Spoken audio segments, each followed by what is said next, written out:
Hello, my name is Judy McQuaid, and I'm the Associate Director of Doctoral Programs for the Rutgers University School of Social Work.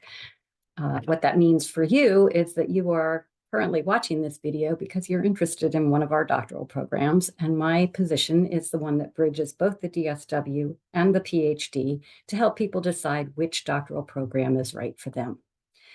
Our director of the DSW program is Dr. E. Goldblatt-Hyatt. Our director of PhD program is Dr. Cassandra Simmel, and they would both be available to meet with you individually as well as be part of the open houses that are advertised here on our website.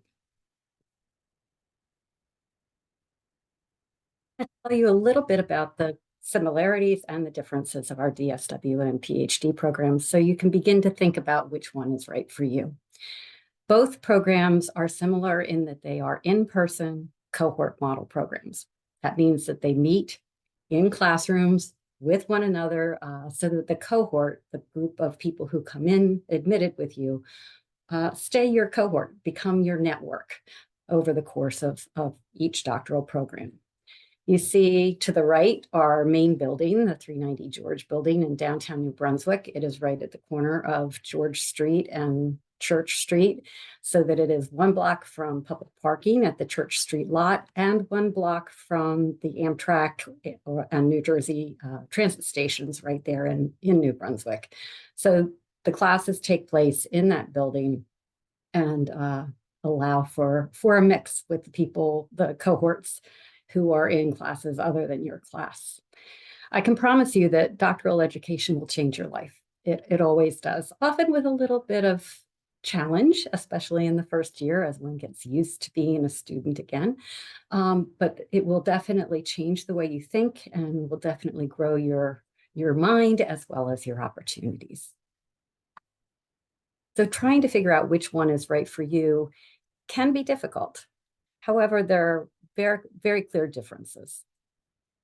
The DSW, which is the Doctorate of Social Work, is based on clinical expertise. We expect that people come in with 2 to 3 years at least of practice experience so that they already have a certain degree of clinical expertise, but they use the doctoral program to really build that expertise and to broaden their thinking about how expertise and clinical work takes place and to become scholar practitioners, really become people who can share their knowledge base, build expertise in a particular area.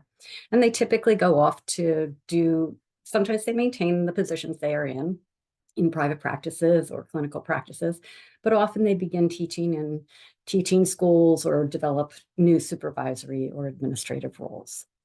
The DSW program is fairly structured. It takes 3 years. It doesn't have a whole lot of give with that unless you end up having to take a leave for some reason, but it takes 3 years to go through the program.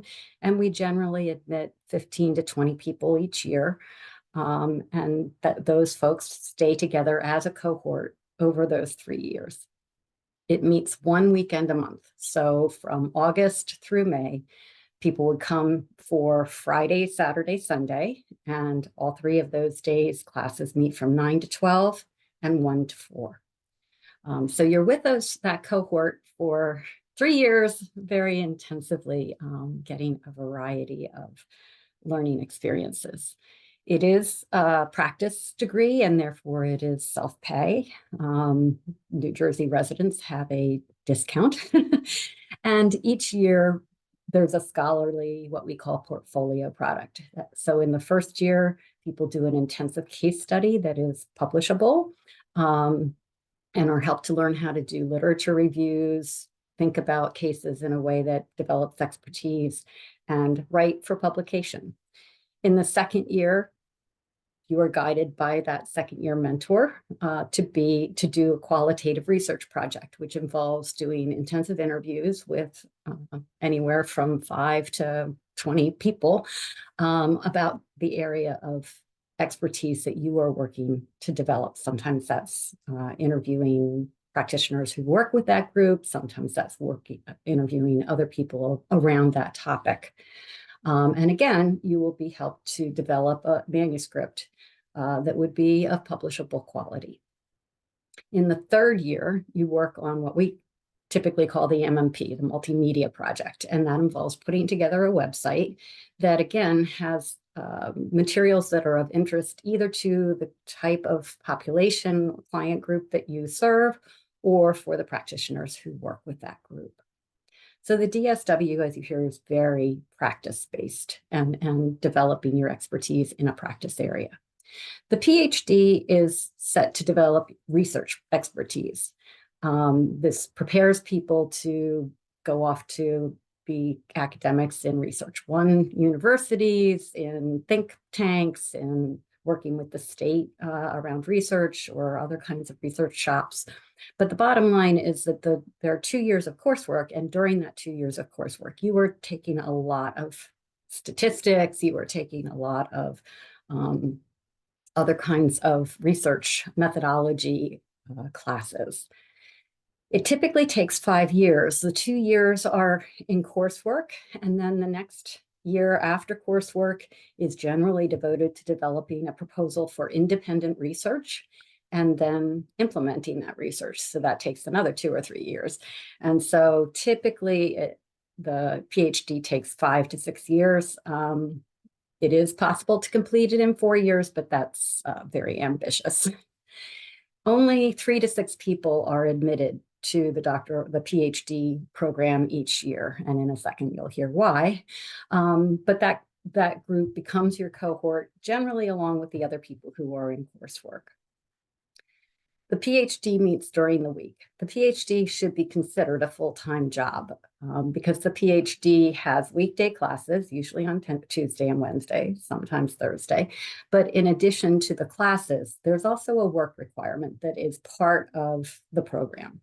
So we can only take 3 to 6 students because we fully support those students. They are paid a stipend, a little over $35,000 a year, to do the work of the GA while also doing their classwork.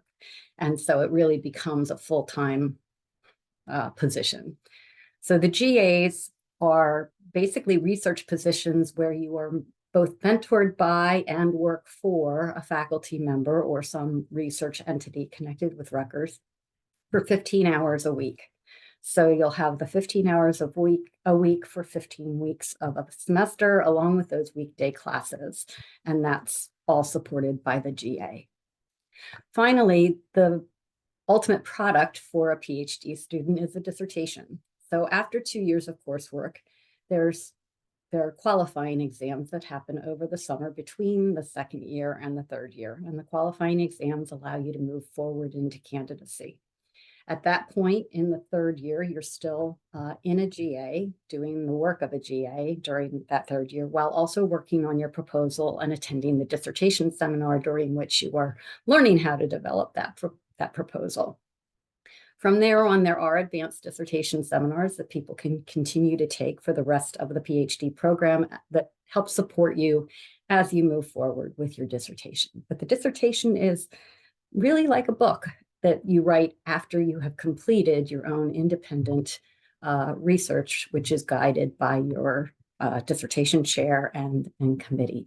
So you see that the difference is really focusing on your expertise in the clinical realm for the DSW or in the development of research and dissemination of research in the PhD program. I hope that helps you begin to think about the differences and similarities of the program, and we hope to see you at one of the open houses for one of the programs. Please feel free to be in touch with me. My email is on the website.